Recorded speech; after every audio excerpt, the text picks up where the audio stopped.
Here's the story of 2020. It was a year for us to live in sync. So many things that need our understanding. It's time for us to think. It's the story of fellow humans who were busy with lives of their own. But they thought of bringing us together, and we can watch from home. We can all make this world much better. It's about what we're willing to confront. So sit back and enjoy the conversation of these rainbow warriors called the Queer Bunch. The Queer Bunch. The Queer Bunch. It's a great day to watch the Queer Bunch. Hello and welcome to the Queer Bunch, everyone. The unscripted queer artists, real people, real community conversations show. I'm your host, Elhashem, and I also go by Antoine Elhashem. Elhashem is my artist name. Antoine Elhashem is I'm the producer of the show, and with me, our lovely host. Let's check in with Morgan. Hello. How you doing? Doing pretty good. Yeah. Doing What's up? lots What's of your busy work. Are you? And apparently she's out of a dryer. I use they them pronouns, but yeah, I'm out of Right. clothes machines, so I'm hand washing We've, things. we've been we were talking about that before the show. And what are anything new in music side? There was yesterday. I actually just did my live for Tell a Miracle, which is a Saskatchewan, like a big Oh wow! fundraiser in Saskatchewan. And yeah, so I did my live for that yesterday, and it's still on my site. So if anybody wants to go on Facebook, Check it out. look up Morgan Moats and Give it some love. yeah. I How are you? I'm good. Yeah? What are you up tired. to? The usual. Just The usual? of stuff at once, just like you. I know you're a very, very busy individual. And you got a new song out, didn't you, since the last show? But yeah. So I dropped a song on February 20th. It's called Until We're All Free. And it's basically like it's about just like how oppression, it all comes down to the same thing. So like it talks about, Palestine, Black Lives Matter. It also mentions like school shootings and like the climate crisis and everything. And basically like just talking about how nobody's gonna be free until we're all free, basically. Beautiful. Beautiful. I'm just going to mention that we have, as you may see on the screen, we have a number of our hosts missing. So we got Shelly-Ann is on the road and apologizes. The Wi-Fi is not cooperating. Elana is stuck with her kid. Brooklyn has a show. Kenney got stuck and held filming a docu-series of some sorts. So yeah, life and the life of artists and the life of people. I've got one more guest just signing in, so let's just let them in. And this episode is going to be looking at queer health and specifically looking at the challenges of trans and non-binary community within our community. It looks because we have some of the hosts are missing. This is going to be a continued conversation, so we'll probably pick up the conversation in the next episode and see what other special guests we can bring on to talk about it. For now, let's welcome our two guests and get them to introduce themselves. Hello to the show. Welcome to the show. Hello. Hello, Thank hello. you for having me. Dr.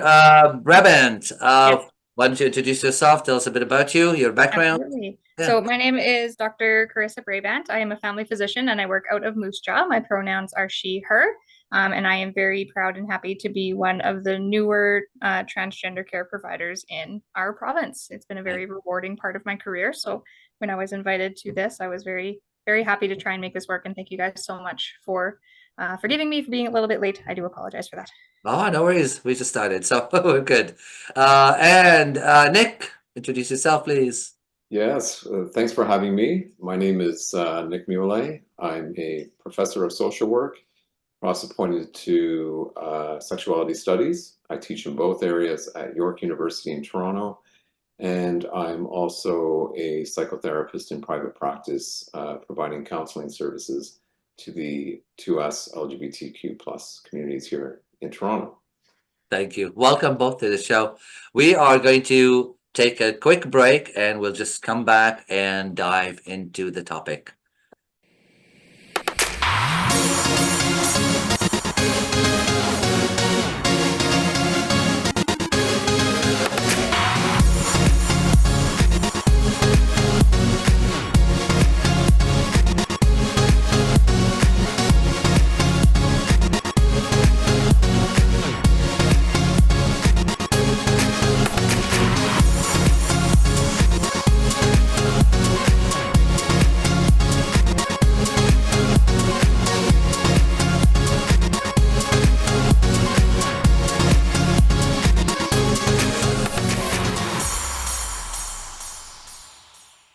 And we are back, and welcome to our guests again. And we're gonna get going with the conversation. So this we are talking about queer health, and with a specific look at trans and non-binary health on this episode. Where do we start, hosts? What do you define queer health as? For myself, queer health is kind of defined as primary care for a specific population that has needs that are different than what we might have learned in school. Everything that I've been taught about primary healthcare and medicine has been for an assumed cisgendered person. Okay. And so I'm self-taught when it comes to trans and queer health. It was not involved in my education, but I'm happy to report that it is involved in my sister's education. She is also a physician and has had some discussions and studies that have been done, like classes that have been done with LGBTQ plus representation. Okay. And so I was very happy to hear that from her. And also because I am a teacher, I am teaching my residents about it. So I'm hopeful that my kind of class and like my era was the last that did not have this in their training. Okay. And But so things are changing. Like are they doing now? they are, yeah, Yeah, they are teaching people. Okay. Yep. Yeah, Which is so good to hear. yeah, it really is. And it's Maybe there'll be something a new wave of that's more. exactly. Yeah. Cool. And I do think that with that is going to come a whole new generation of physicians and care providers that are at least knowledgeable in the area and is able to be more culturally appropriate because of that. And so I do see that change coming. So as a result, I kind of see queer health as being essentially medical care for somebody who is not cisgendered, is how I would define it. Okay, thank you. Yeah. Nick is more mental health. So, what is your experience? How was it before? Has things changed? I think things are opening up. It's kind of encouraging to see. I mean, first of all, to your original question, I mean, my thinking when it comes to health and health on its own is that it's very complex. So I think our minds very much in the first scenario goes to our physical health, and that's what we think of when we think of health.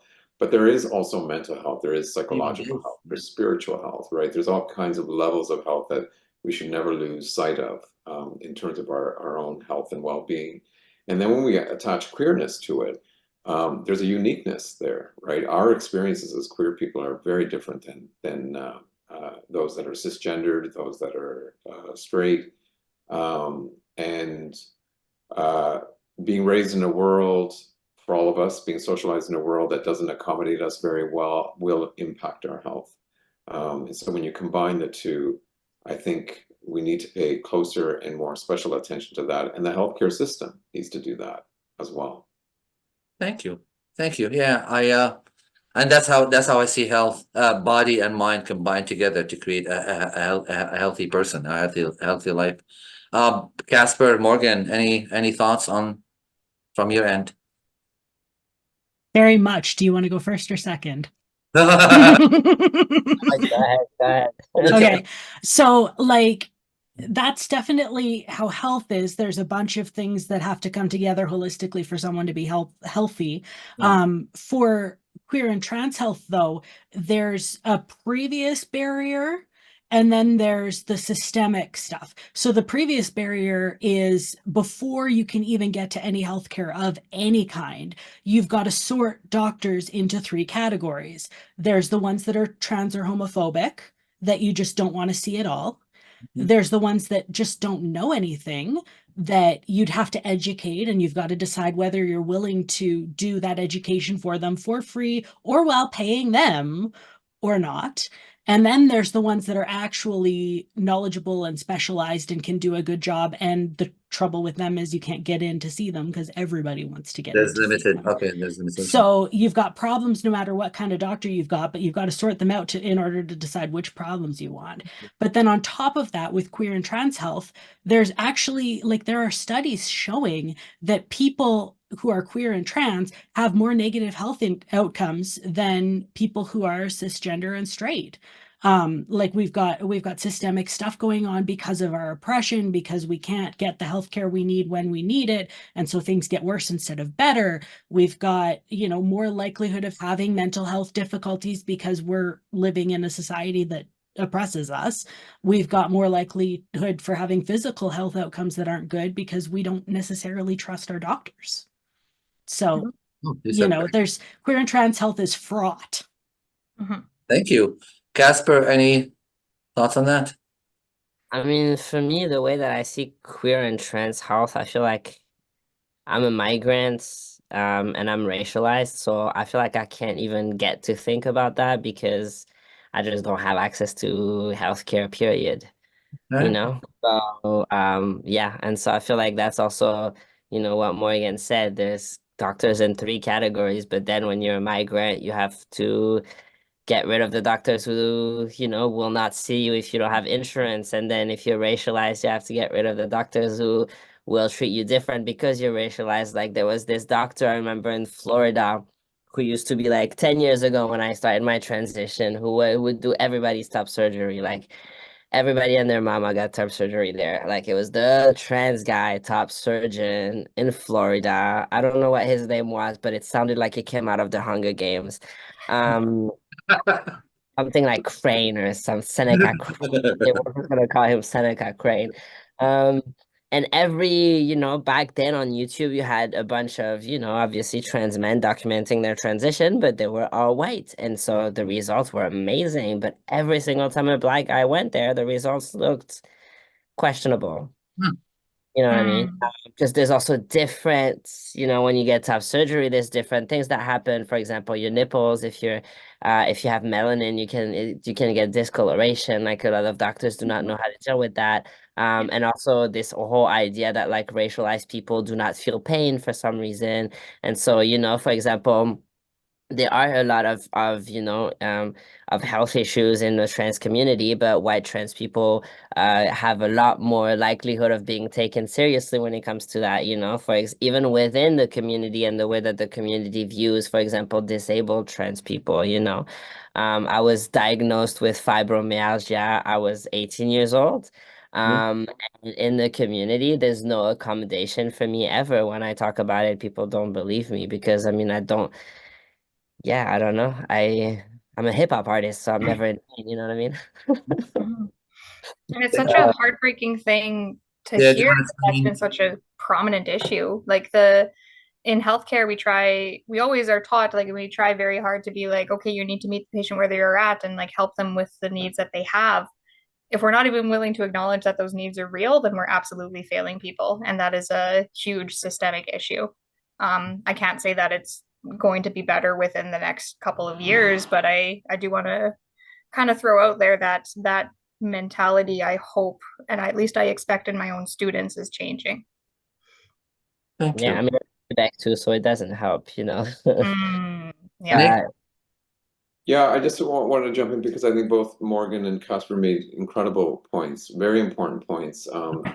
You know, where Morgan is coming from, I would like to extend that responsibility and that accountability to all the allied health professionals out there as well. You were emphasizing doctors, or 3 kinds of doctors.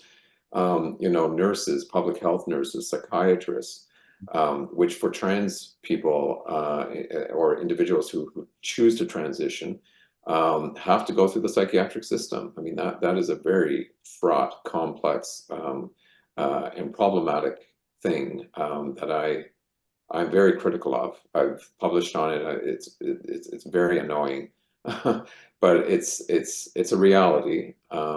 And social workers, counselors, people in the education system, all of us have to take responsibility. We have to get educated, and we have to respond accordingly.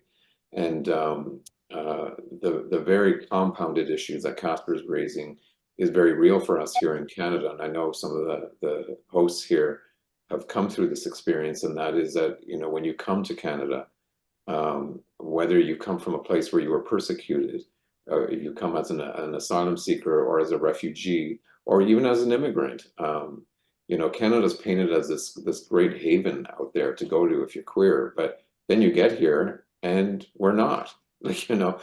Services have to be in place for that, and so it's not just being queer; it's also being racialized. It's also coming from another place. And it's also not being understood, and it compounds even further if you don't have the language, if you don't have the resources, the connections. It's very complex. And I've that been brings here up an for, I've been here for 36 years. So I remember that feeling at the very beginning. Eventually that went, I understand my privilege.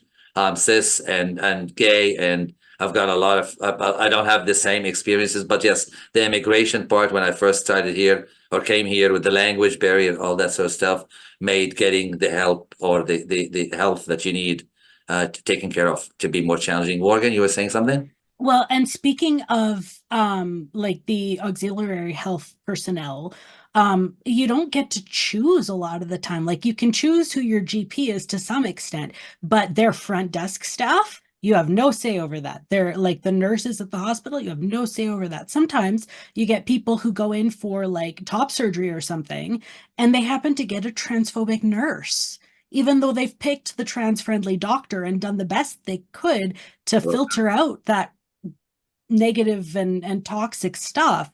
You get bigoted people that you can't choose. Yeah. And ugh.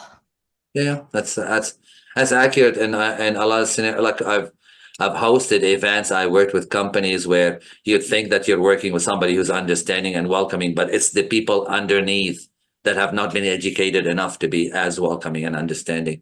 Cxsper, any? I mean, even if they have been educated, it's like, what type of education do you get? What do you learn? Because if you learn that like I was born in the wrong body, then your education can be thrown in the trash. Let me tell you. When I first got prescribed hormones, I had to lie to the psychiatrist. Everybody knows you have to lie to the psychiatrist. If you say the truth, you don't get your hormones. Like everybody has a script and we all learn it, and it's like it's a big acting challenge, And it's like if you pass the acting challenge, you get your hormones, and if you don't pass, but like, for example, you have to be like, oh, I'm sick in the mind. I have this disease called gender dysphoria, and hormones are the cure, and if I don't take them, I'm gonna kill myself. That's basically what you have to say, And yeah. how you've always known, because if you You've figure it always out later, known, it and might you not can't be be true. non-binary, and Yeah. and in some cases you can't be autistic or you can't be this or that, because otherwise it's just in your head. You're sick, But like people look at it as a medical condition, and I think like when you look at being trans and like gender dysphoria as a medical condition, then you completely ignore the fact that like before white people decided to like go and look at other races as like people who were slaves or like people who were just shouldn't exist. One of the big reasons why they did that is because they were threatened by the way that gender worked in those communities. The word trans is a colonizing word. Gender does not work like that in most communities. So if you tell me that me being trans is a disease, then you're calling every indigenous person out there who believes that gender is not like binary somebody who's sick, which is really racist to begin with. You know what I mean? Yeah. Thank you. There's a lot to unpack in that one. So why don't we hear from some of the health professionals on that? Absolutely. I have many things. So that was like nail on the head. Like that's absolutely what is happening. So the idea of transgender being a medical condition has never made sense to me. It's like, why is it that who you are is a medical condition. I don't get that. I've never really understood it. It doesn't make sense to me. And so when I'm talking with patients, I just kind of want to know their story and how they came to see me and like what brought you to this point. How did you learn about me? What is it that you want to get from this visit? How essentially, how can I help you?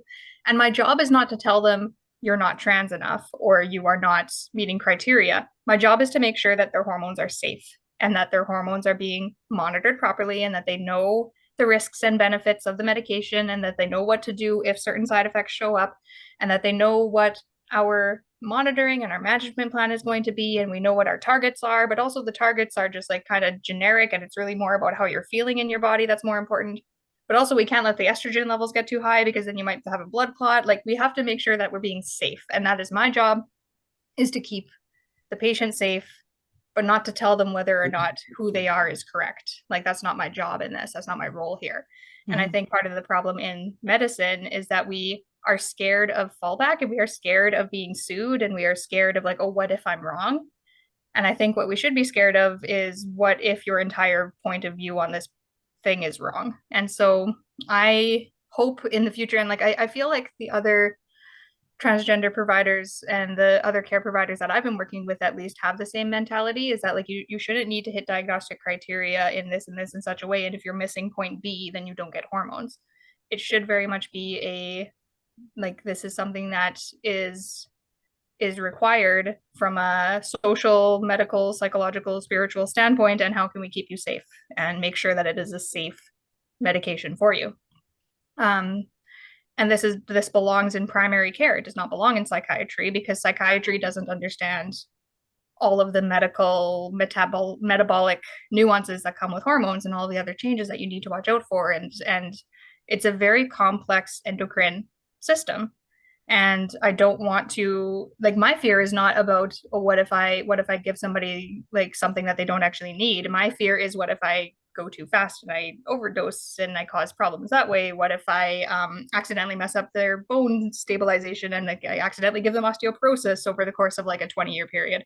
Because family medicine and general practitioner is supposed to be long-standing and like longitudinal care over a long period of time. So somebody who I start on hormones today might still be my patient in 30 years, and we're going to need to start decreasing hormones because they've reached 50 or 60, and like that has implications as well. So all of that is something that we're looking at this from the wrong direction in medicine. I think we're looking at it as a very like disease-based process when really it should be, this is the person in front of you, they need help staying safe with these exogenous hormones.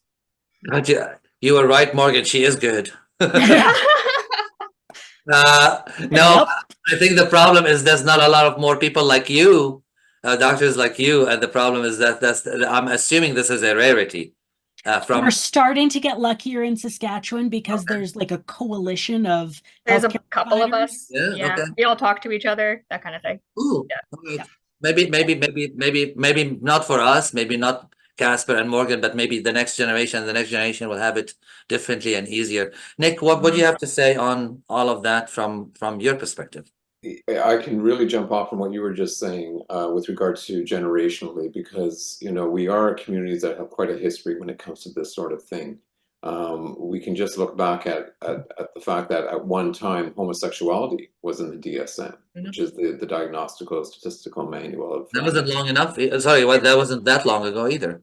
Yeah. Well, they were pushed to drop it in December of 1973, and I will point out that it was the gay liberationist activists that were the ones that made that happen. It wasn't the psychiatrists that woke up one morning and decided that, oh, there's something wrong with this, right? Really?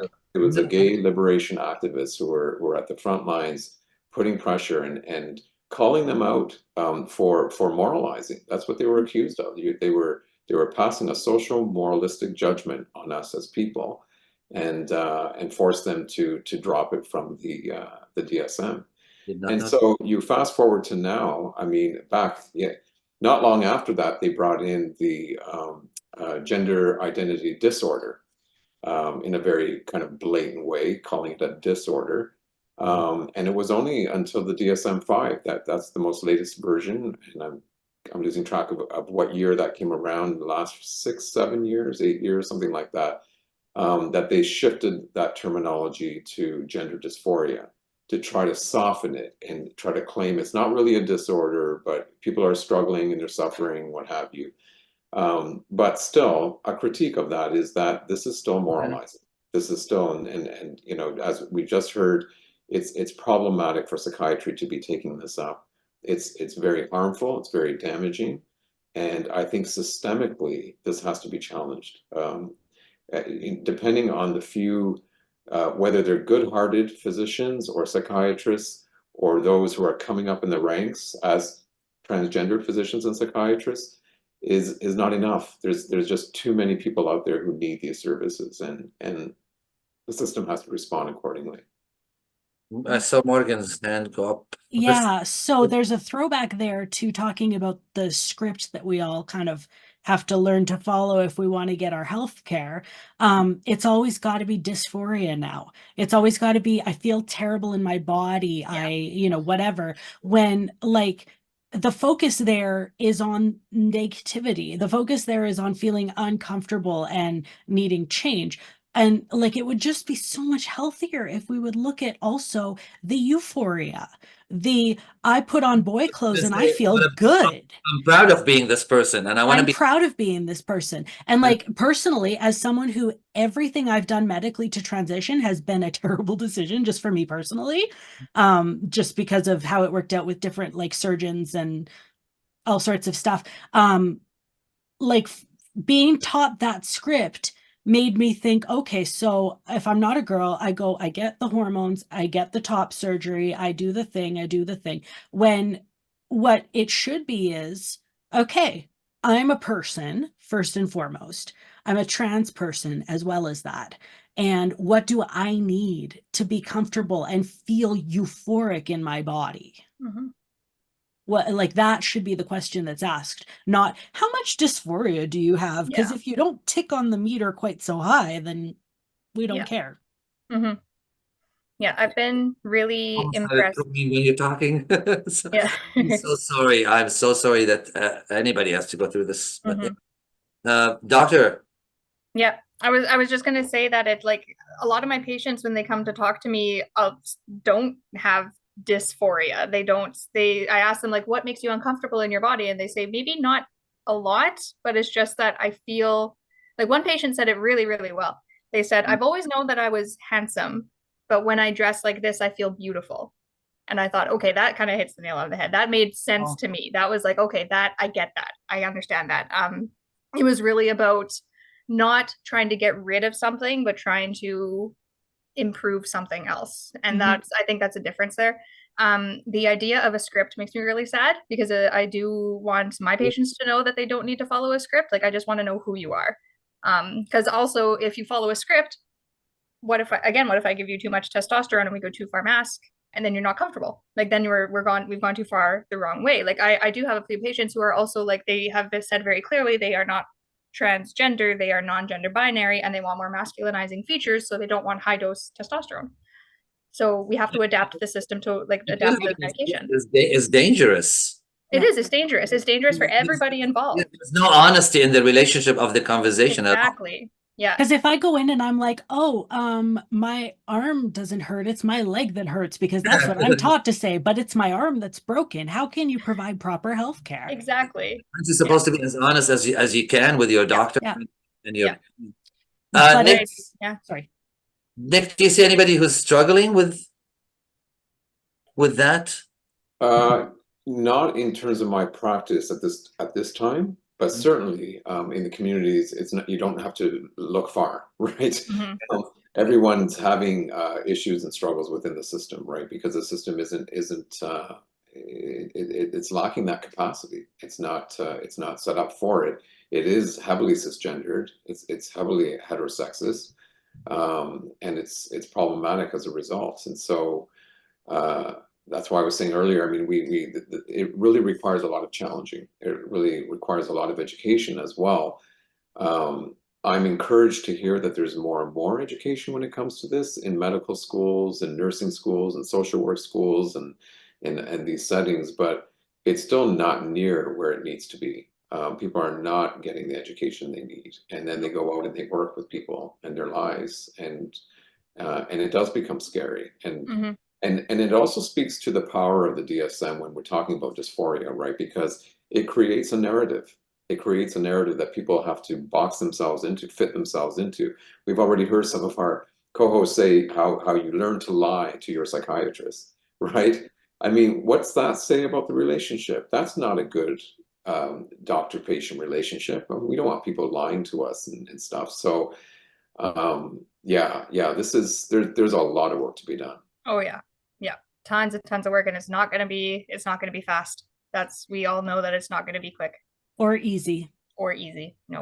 Especially like I Yeah. feel like when the whole script that people like when the focus is on passing as a trans masculine person, the fact that the focus is on passing, so it's like, oh, once you pass, you're good, it kind of it affects the fact that, for example, I can guarantee you 90% of trans masculine people have no idea that facial masculinization surgery is a thing that they could get.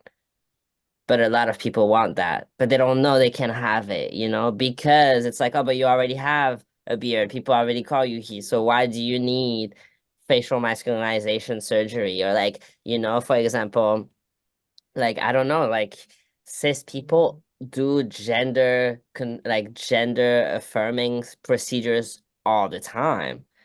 Like all the time. Elon Musk is complaining about trans people doing stuff, but Elon Musk got hair implants. That's a gender affirming procedure. Every time you get a boob reduction, gender affirming procedure. A boob augmentation, gender affirming procedure. But when you're cis, you don't go through the psychiatrist to do all of that. So what if I want to have a little more jaw? Like, why are you gonna tell me that? Like, no, I can't because I don't want to unalive myself if I don't get a little more jaw, but I still want a little more jaw. Like, you know what I mean? For sure.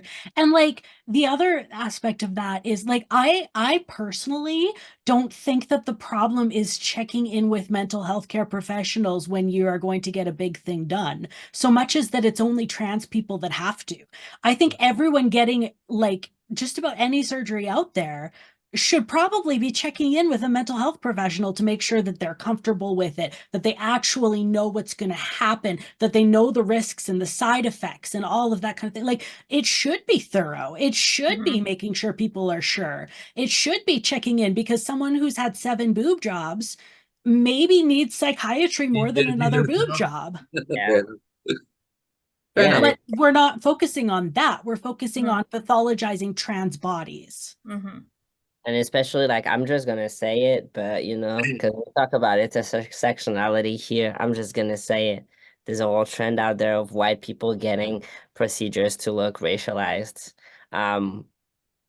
Also, I think that deserves some psychiatric help instead of procedures. You know what I mean? But when people are as I thought Kim Kardashian was a black woman the first time. Okay, and for me that's like, and when you look at the before and the after photo, she went white.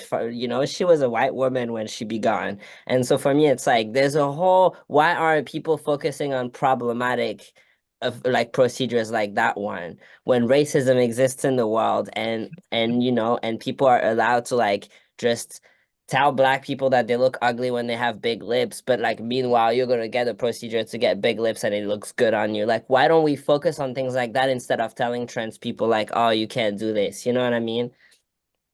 Fair enough. Anyway, Thank you. Absolutely. Where do we go from here? What's next? What's gonna happen? Where is there hope for people, the younger generation, Mm-hmm. help? Yep.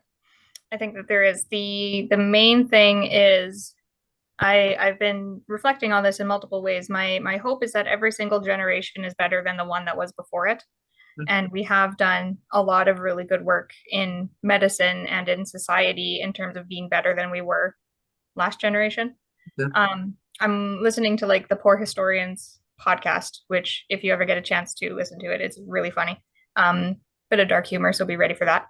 But it's essentially 3 emergency physicians who look back on medical history and like see, okay, what was things that were done in the past versus how we do now, and like just kind of looking at it from like a like 2021 2022 lens back on like 15th century 16th century and like holy crap, we've come a long way. And the reality is I'm hoping that this doesn't take 400 years to understand and to get. But we have made strides just within my career. I've only been a doctor for 5 years. So I've seen improvements from when I graduated medical school to Really? now. Yeah. Okay. And I suspect that it will keep coming. And what I would really want to encourage people to do, whether they're cis or trans, is to like do your own education from reliable sources, from sources that are connected with the trans community, and to do your own work. Don't ask people to teach you for free. Don't ask people to do that work for you. Like, you have to take the initiative to learn something that you don't know. A lot of my career has ended up being looking into things that I don't know because my patients need me to know it. So I know about addictions, I know about transgender health, I know about sarcoidosis more than I thought that I would need to. And it's just whatever the patient in front of me needs me to know, it's my responsibility to go know that.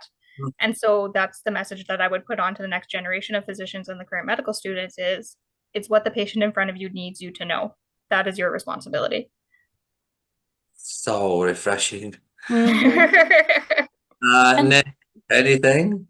Very similarly, I know in social work and some of the other allied professions, that's the same kind of teachings, that it is our responsibility. This is again the measure of accountability, that when someone presents something to you that you don't know enough about, it's your job to go out and find out about it and learn more about it, in service to the patient, in service to the client, right? So that is really important. I try to keep looking at things from a positive perspective. I mean, even now as we speak, we have 3 provinces in this country that have brought forth anti-trans policies, and that's very threatening. And it's very concerning. And yet, I'm encouraged to see that people have the courage to stand up, show up in very public places, and stand up to that power. And they may not win all along the way, but the point is, the politicians are learning, the public is learning through the media that you can't get away with this. You can't just say that, oh, it's just a bunch of trans people or weirdos or whatever. No, this is a reality for a lot of people, and they need to be very careful around that kind of policy making.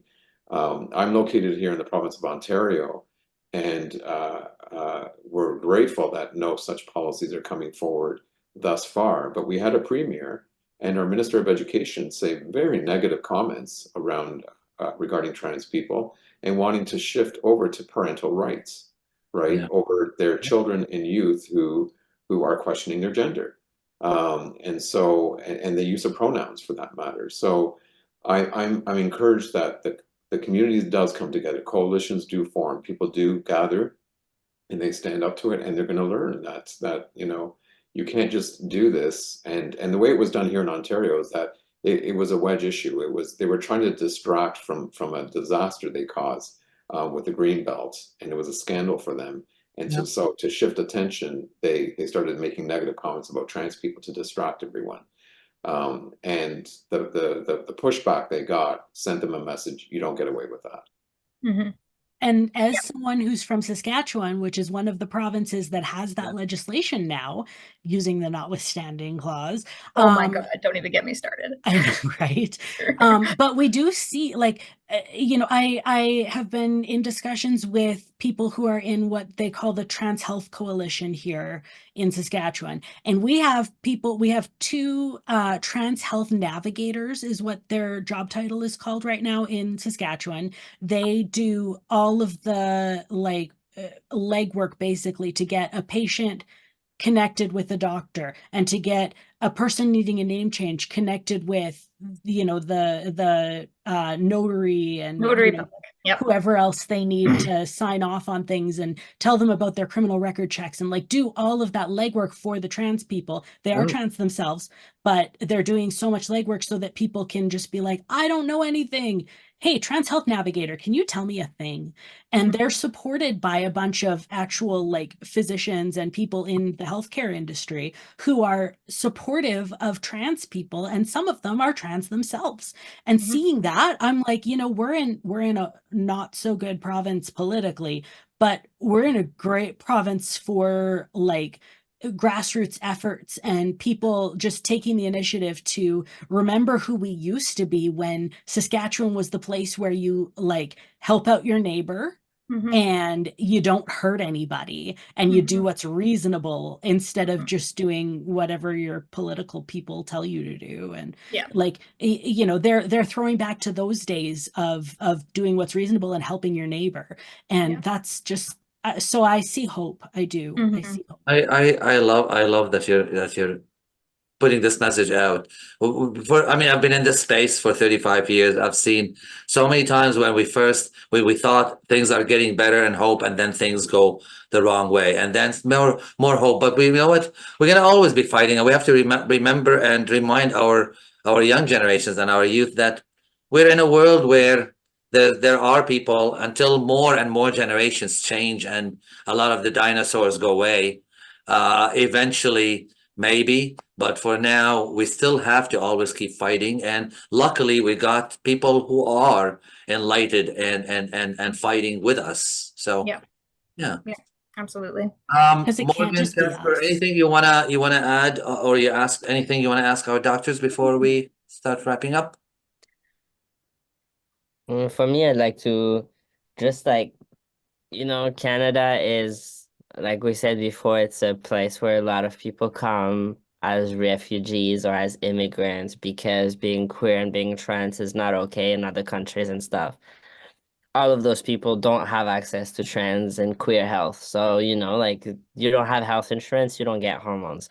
Because in order to get hormones, you need to, you know, get an endocrinologist, like they get the psychiatrist, and then the blood draws every other month or whatever. And then you have to buy the testosterone, which is also a very, very highly controlled substance. And here in Montreal, it's back order all the time.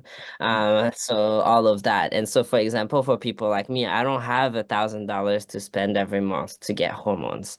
So I get my hormones, I have my ways. But a lot of people don't have ways to see if, you know, their hormone levels are like okay, or like to check all of that. And a lot of those people, hormones is not even a priority. The priority is just being able to access care, because I can't tell you how many times I've had doctors refuse me care because I get there and they're so confused and they're like, no, you can't leave.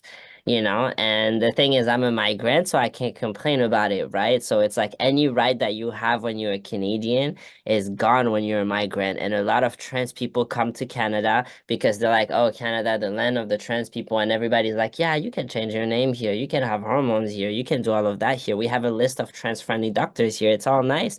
And then you get here and you're like, okay, cool. But you didn't tell me that none of that was accessible to me.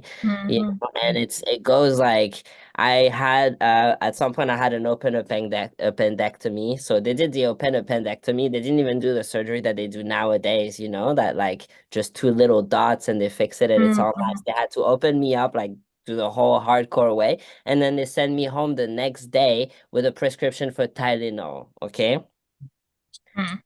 Yeah, and they were mad at me because they said they gave me a thingy for me to pee, and I was like, I can't pee the way you want me to. Like, it's not gonna work. My body's not like that.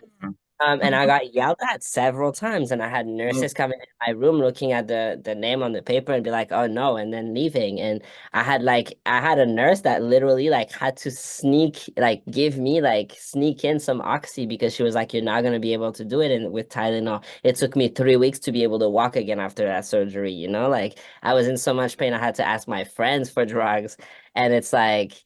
Yeah, and I got yelled at because I didn't have a prescription for my hormones and things like that. And it's like if already I'm being treated like I'm gonna get my hormones no matter what. If it's illegal or what, I'm gonna find a way. Like you're not gonna keep me away from my hormones, and that's something people need to understand. You're not gonna keep trans people away from their transition. If they want to transition, they will transition. You making it unsafe for me, it's your fault. Hey, Because this is though. Yeah. so so if I fuck up my hormones and I inject the wrong thing, like I've been using the prescription I got 10 years ago. I had a prescription for 3 months of my transition. But like if I mess up, it's not on me, it's on you because it could be easy, it could be accessible. You're just making it super hard for me. And I'm not going to be depressed. And like, because for me, I don't have my hormones, I get depressed. Like I get depressed. Like it affects my mental so much. So now I'm gonna get my hormones. And if I do it the Mhm. wrong way and stuff, like it's not my fault. You're the one who did that. I And wanna there's an underground market for estrogen. Like there are people who are making estrogen who are not doctors, who are not chemists, who are making estrogen so that trans women and trans femme folks and like they can get their hormones that are actually, I've heard some of them are more shelf stable than the stuff that they give you if you go to a I doctor. wouldn't Like survive. Oh man. it's bizarre. Yeah, I was my blood was boiling while you're talking, Casper. absolutely. I'm This is really sorry that happened. Yeah, this for is everyone. insane. This is where, well, I mean, not that I want to say I understand homophobia, but no, I don't understand homophobia and transphobia at all. But I don't understand how we can endanger people's lives. Like, Mhm. be hateful, but there should be a system where we protect people. In the US, it's legal. It is legal in the US in a lot of states, including Florida. But if Florida is not, Florida is a different world. But in Florida, if you go to the emergency room and you're a trans person, the doctor is legally allowed to let you die. Okay, I don't want to sway. They don't agree with you being trans. Yeah, okay. That kind of plays onto like the idea of one of medicine's biggest problems, which is the power differential between a doctor and a patient. It's one of the biggest issues that we have in medicine in general, in Western medicine, I should say. Yeah. Because Indigenous elders and Indigenous medicine people, they don't do that. The power differential is equivocal between a healer and a person who is seeking healing. There is no power differential in terms of I am right and you are wrong.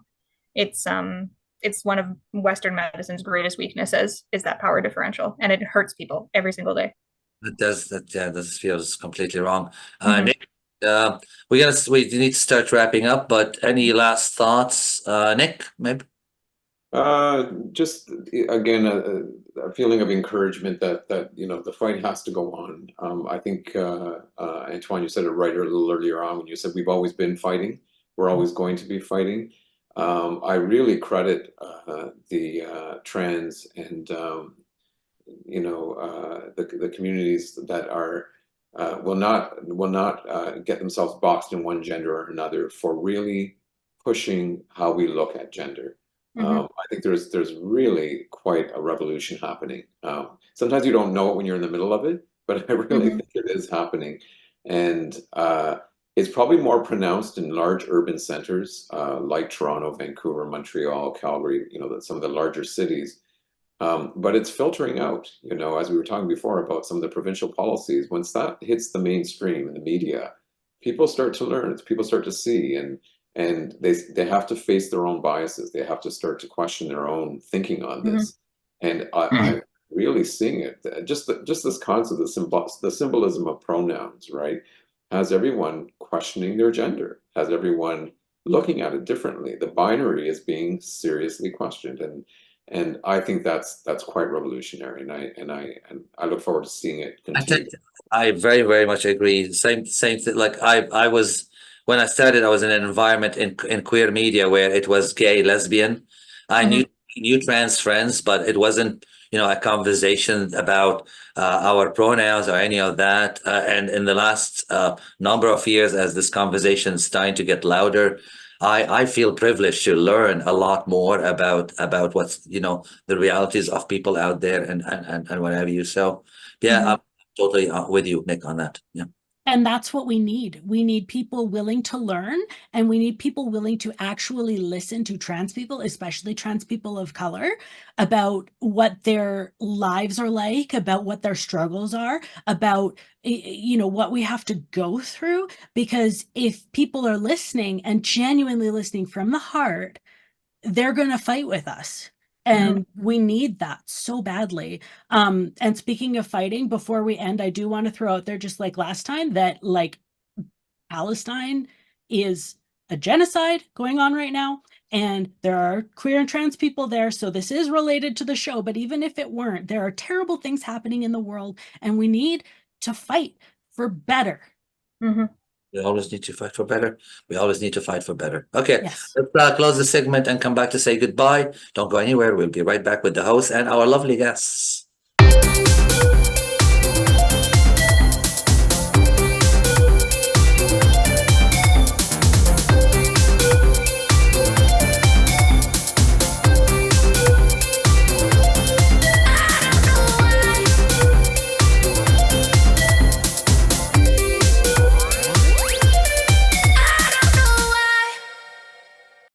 welcome back. We're just gonna say goodbye and just last words. Morgan.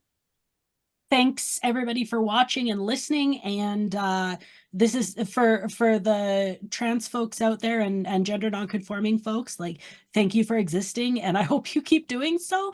And for the cis folks out there, like, you're taking a good step just by listening. So thanks for that. Casper. Yeah, and cis people, if you're listening, there's a few extra dollars in your wallet. You know what to do with it.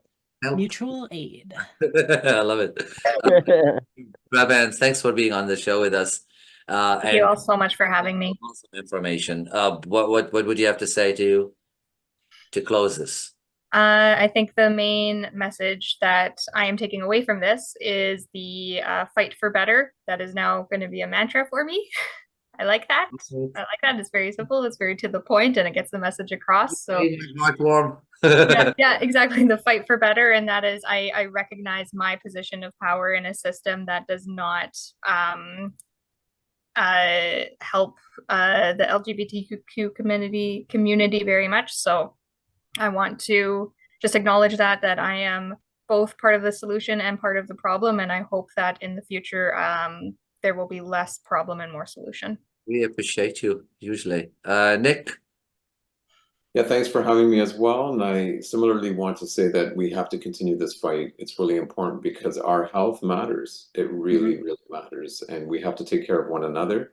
And those of us who are in these positions, you know, we always have to remain humble and reflexive in our own powers, but at the same time, push the system, because there's so much distance that we have to make yet. Yep. Thanks. Thank you. Well, from the Queer Bunch hosts and our guests, keep fighting, everyone, for and keep talking, and let's keep those conversations going, because the more we talk about them, the louder we get, the more we're able to find the solutions. Take care of yourself. Bye. Thank you. Bye-bye.